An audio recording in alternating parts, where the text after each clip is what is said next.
বন্ধুরা সবাইকে শুভ সকাল। তো আজকে সকাল সকাল ঘুম থেকে উঠেই দেখছি তোমার দাদা ভাই পুরো রেডি হয়ে গেছে বাইরে যাবার জন্য।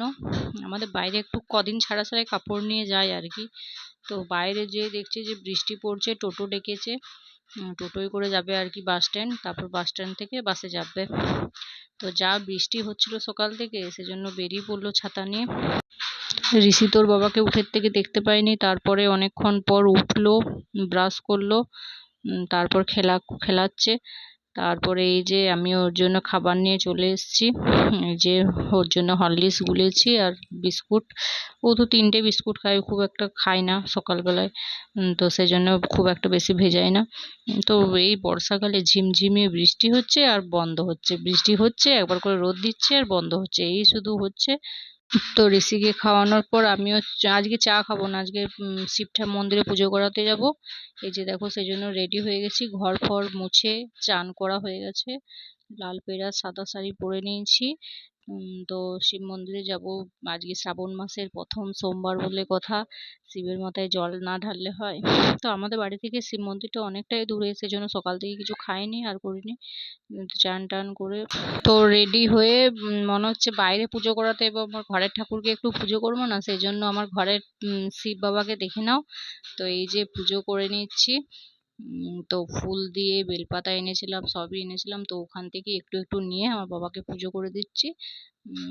তো আমার শাশুড়ি কিন্তু প্রতিদিনের পুজোটা আমার শাশুড়ি করে, তো আগে করেই নিয়েছে, কিন্তু এই শিবটাকে না আমি সোমবারে সোমবারে পুজো দিই। তো এই শিবটা কোথায় কিনেছিলাম জানো? আমাদের এখানে মৎস্যব হয়েছিল, তখন বাবাকে এনেছিলাম বাড়িতে।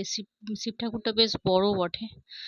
তো এই যে দেখো, শিবের মাথায় ফুল দিয়ে দিলাম, বেলপাতা দিয়ে দিলাম। তো শিব ঠাকুরকে পুজো করতে আমার খুবই ভালো লাগে। আমার প্রিয় ঠাকুর যদি কিছু হয়ে থাকে সেটা হচ্ছে শিব। তো এই যে ঠাকুরকে মাথায় জল দিয়ে দিচ্ছি, ওম নমঃ শিবায়, ওম নমঃ শিবায়, ওম নমঃ শিবায় করে। তো সবার ভালো রাখো ঠাকুর।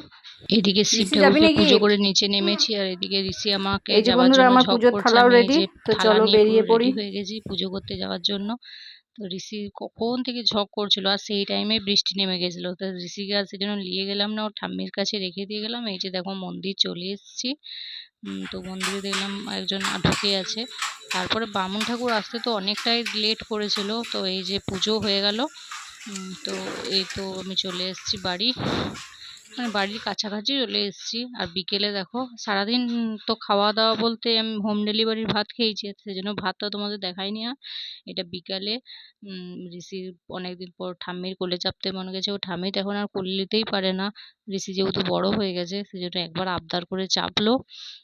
তো আমি এদিকে ঘর ফর ঝাঁট দিয়ে পরিষ্কার করে রেখে দিলাম। ঋষি তো খালি শুধু জামা কাপড় যা থাকছে নামিয়ে দিচ্ছে, মানে ঘর একদম বজবজানি করে রেখে দিচ্ছে।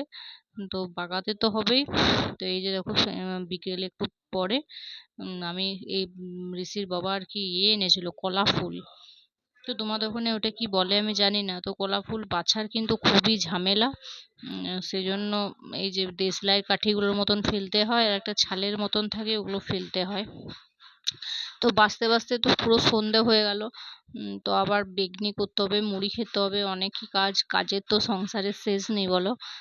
তো এই যে কুমড়ো কেটে রেখেছিলাম ওখানে বেগনি করব বলে, আর এগুলো বাঁচতে বাঁচতে তো আমার ভোর ফুরিয়ে গেল। ঋষি তখন ওর ঠাম্মির সাথে একবার বাইরে খেলতে গেছিলো, সেই সুযোগে আমি বিকেলবেলাতে এগুলো ছাড়াতে বসেছিলাম, কালকে রান্না করব। তো আগের থেকে না ছাড়িয়ে রাখলে হবে না, এগুলো বাঁচতে প্রচুর দেরি লাগে, প্রচুর। তো এই যে এরপরে দেখো কুমড়োগুলো কেটে রেখেছি, সেটাই তোমাদের দেখাচ্ছি। আগে কুমড়োগুলো কেটে রেখেছিলাম, তারপরে এগুলো বাছতে নিয়েছিলাম, জানি যে বাছতে অনেক দেরি হবে। তো কুমড়োগুলো কেটে এবারে বেগনি করবো, সেই জন্য এগুলো হয়ে যায়। এই যে রাত্রেবেলায় ঋষিকে প্রতিদিন দুধ রুটি খাওয়াই না, এখন তো ঋষি রাত্রে খেতেই চায় না, তো এক একদিন দুধ রুটি খাওয়াই, কিন্তু দুধ রুটিটা না পছন্দ মতো দুধটা খেতে চায় না।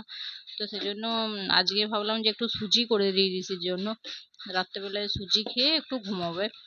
তো একদম খালি পেটে শুয়ে থাকলে না আমার কেমন লাগে, যে ছেলেটা না খেয়ে শুয়ে পড়বে, ঘুমিয়ে যাবে। তো সেজন্য একটু অল্প করে সুজি করে দিয়েছি।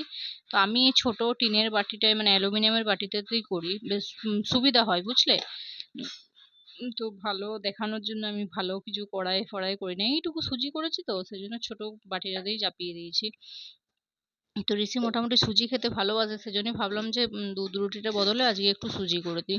আর সুজি করে এসে দেখছি এই যে ঋষির ঠাম্মি ললি পাকাতে বসে গেছে, আর ঋষি এখানে বদমাইশি করছে, একবার আমার কাছে আসছে একবার ওইদিকে যাচ্ছে। তো এই যে আমাদের ললিগুলো পাকায়, তাঁতে লাগে ওই ললিগুলো, ওগুলোতে শাড়ি বোনা হয়। তো বন্ধুরা অনেক বকবক করে ফেলেছি আজকের মতো। তো সবাই সুস্থ থেকো, ভালো থেকো, বাড়ির সবার খেয়াল রেখো। আর কি বলবো তোমাদের, টাটা। তো আজকে তো মানে পুজো করতে যে সিঁদুরে মাথা ভর্তি হয়ে গেছে পুরো একদম।